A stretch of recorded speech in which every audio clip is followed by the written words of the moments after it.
Have you ever stood on the peak of your success just to feel strangely empty? You're not alone. I've spent years diving deeply into this phenomena, which affects a lot of us. I call it post-peak identity crisis. It's a journey that's both very deeply personal and, strangely universal.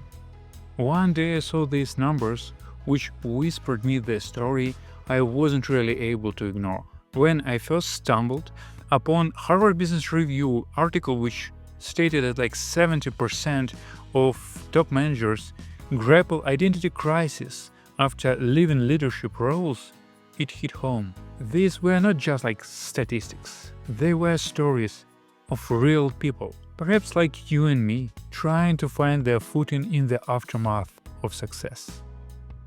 Think about this. 82% of high achievers battle impostor syndrome, questioning their worth even at their peak.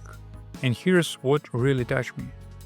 33% of entrepreneurs experience PTSD-like syndromes after their journey. Behind each number, there is someone who dared to climb their mountain just to stand on the peak and say, okay, what's now?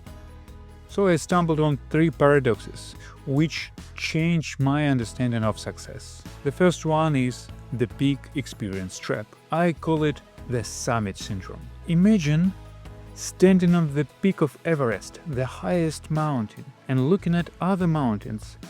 How do they look from this kind of place? How do you feel them right now? Your brain, like mine, literally rewires itself for these high-intensity experiences. It's not just about missing the thrill. It's really about finding the joy of being in a valley the same as being on the peak.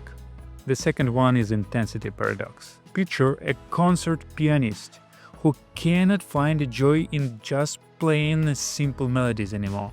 Your neural pathways become like a high-speed highways, craving the rush over split-second decisions. I've been there, caught between desperately missing this intensity and being terrified of its toll. The third paradox is a competence cage. This one is particularly close to home. When your expertise become your identity, starting fresh really feels like losing yourself. I remember the first time I had to start being a beginner once more. It was terrifying, humbling, and ultimately liberating. So how can you find your path forward?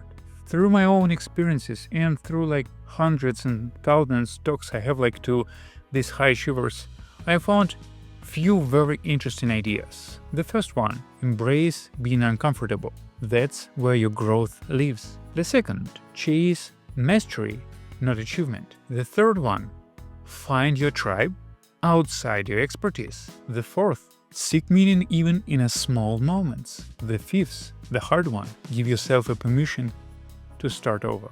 I was thinking that success is about climbing a higher mountains, but now I understand the profound beauty of the valley seasons. This is where you grow your roots and expand your heart. Sometimes the most powerful move is not just climbing the big mountain, it's learning how to dance in a valley.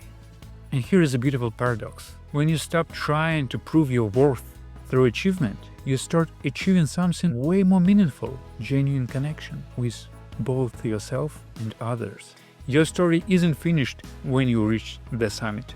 In many ways, it's just a beginning. Share your story. I'm very curious about your journey. Have you felt the shift? What mountains have you climbed? And which valleys taught you the most? Your story might be exactly what someone else needed to hear right now. Let's start a conversation about the beauty and the challenge of reinvention.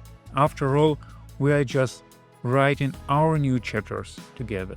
Leave your story in the comments and like and subscribe if you want to see more videos like this.